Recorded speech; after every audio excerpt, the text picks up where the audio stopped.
The time is just gone 8:34 a.m. and it's time now to look at Afghanistan and focus on the justice system with regards to women in Afghanistan. Now, we've heard in the past with the U.S.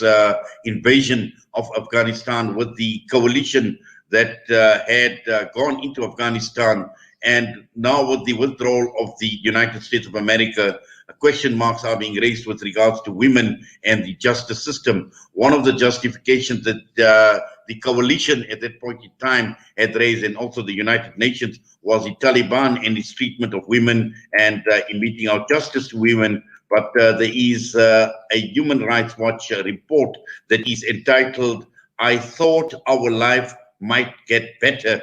And this is focusing on women and the justice system and the failure of the justice system under the new Afghan government in Afghanistan. We're going across now to India to be joined by Sanjay Kapoor, who is a columnist and an independent political commentator. Sanjay, good morning to you. Welcome to the show. Good morning. Good morning from Delhi. Good to be on your program. Yes, wonderful having you with us, and welcome to the show as always. Now, looking at this report that has come out by Human Rights Watch, and clearly it says so much with regard to the Afghan government that is in power at this point in time with regards to women and justice, Sanjay. Yeah, it's very, very disturbing. And the worst is that, the reason why United States of America sent its troops to Afghanistan was primarily for two things. One was to prevent Taliban, taking away the rights of women, and secondly, to help in doing some kind of nation building. And on both the counts, after spending about $1 trillion in Afghanistan in the last 20 years, they have gone away, and rather very suddenly. I mean, one day they were there, and the next day they had left the Bagram airport. In fact, the Afghan administrator or the person who was looking after that facility got to know only 2 hours later that the Americans have left. So, in a certain way, although it was being stated time and again that they will be leaving before September 9/11, the time when the atrocities took place in New York on that particular day, but the speed at which they have gone without having put in place certain systems or assuring the government of Abdul Ghani that, look here, there would be some kind of support that would be coming in, they've just washed their hands off. And now that we hear some kind of noises coming from Washington, where they think that giving all the power to Taliban could be very counterproductive and it could lead to a slide in the state of affairs of Afghanistan. So we have to still watch how it is going to play out, but very, very scary reports coming in from Afghanistan. One of our Indian journalists, Danish Hussain, who was to work for Reuters, he got killed. He was killed even though he was embedded with the special force of the Afghan forces. And later on, the Taliban owned up that they were responsible for killing after denying for many, many days. So it's really disturbing as to how it is playing out. Yes. Now, also, I think what is important to understand is we've seen since 2001 the Afghan government talking about legal reforms, talking about educational employment opportunities for women, and to the extent that there was actually a law that was decreed in 2009, talking about abuse of women, criminal offenses, things like rape, battery, forced marriages. But none of them have come to fruition because the Afghan government, as it stands at this point in time, has fallen short with regards to implementation of the law. And that is the reason why the situation and the position of women has not changed in Afghanistan. Very, very true you are, Inayet. What was the failing of the Afghan government is that they were at one level trying to appease the West, and on the other level, they were trying to pander to the domestic constituency largely represented by the Taliban. They could not gather courage to take radical steps to empower women. And time and again, the very brave women of Afghanistan were stepping out and demanding that Afghan government actually walk the talk. But they failed to do it. So, in a certain way, they have created circumstances in which the same dark forces, the hostile forces against modernism are being allowed to return, and return in the most violent way. Because earlier the impression was that the Taliban had changed and they would be by and large willing to share power, but the speed at which they have gone about capturing a lot of space and a lot of geographies in different parts of Afghanistan suggests that they want to ensure that they will run the state rather than be part of any kind of sharing arrangement. And that is bad news for the women of Afghanistan who do not get what they expected from the government of Abdul Ghani and before the Hamid Karzai.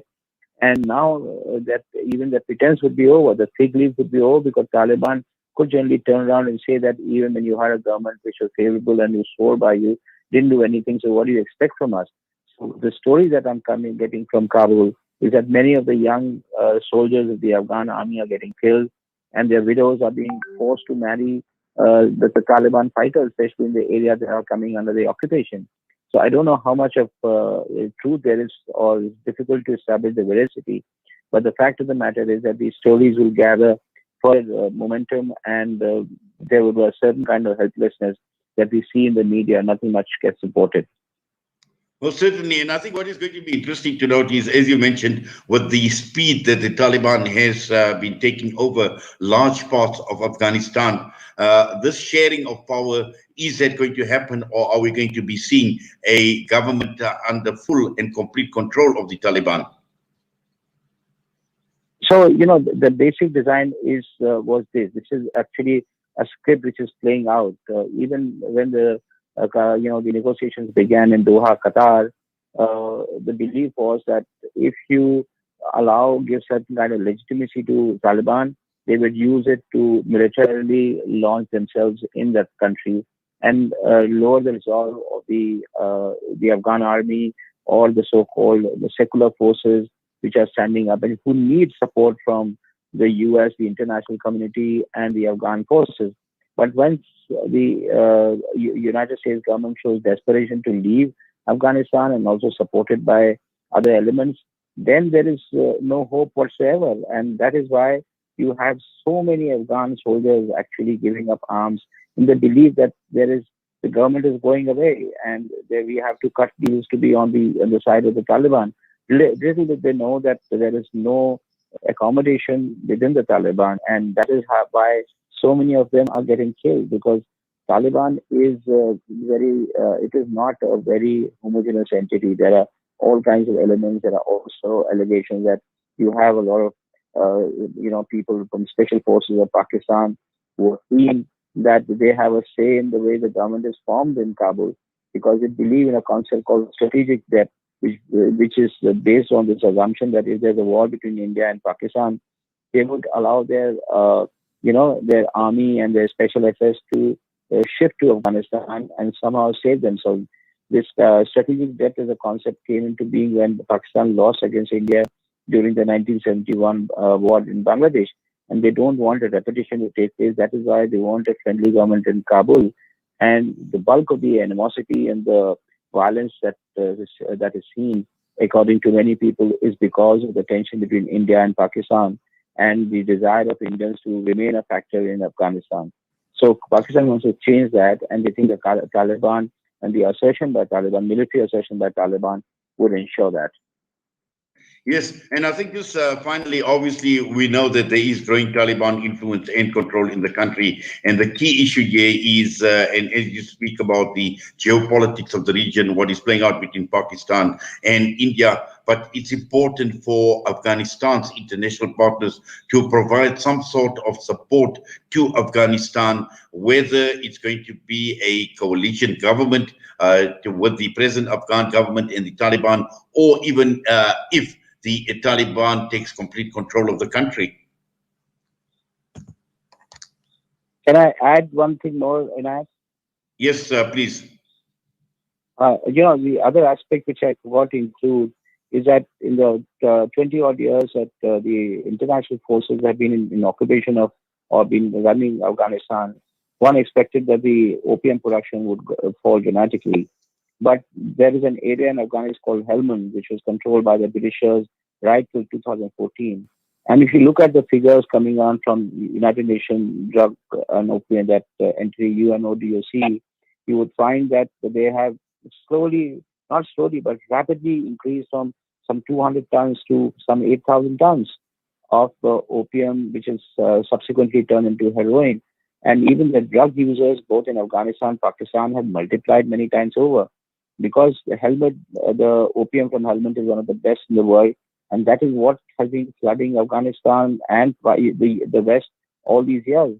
So once the US goes away and the West goes away, what really happens to those opium plant, areas under opium, and what happens to their heroin production? So these are issues which we don't even want to talk about it. The Russians all these years have been very disturbed by, the drug trade, and they have taken steps to negotiate with China and also Iran to somehow prevent it. But I think they have failed in their endeavor because it continues to go to astronomical levels. And now with this war going on, which is funded by drug money largely, we don't know how it is going to play out. So in a certain way, we are looking at periods of turmoil and uncertainty and largely funded by drug money. So bad for the region, bad for the people of Afghanistan. Well, let's see what happens, Sanjay. But as always, we thank you for your time with us here on Salam Media, and we wish you all the best. We wish you safety, and please take care. Thanks so much. You take care too, and all your friends and family. Thank you. Sanjay Kapoor, columnist and independent political commentator on Afghanistan, with us this morning. The time is just gone 8:46 a.m. We come back. We'll be joined by Maulana Ridwan Bayat. It is Jumma Nasiha.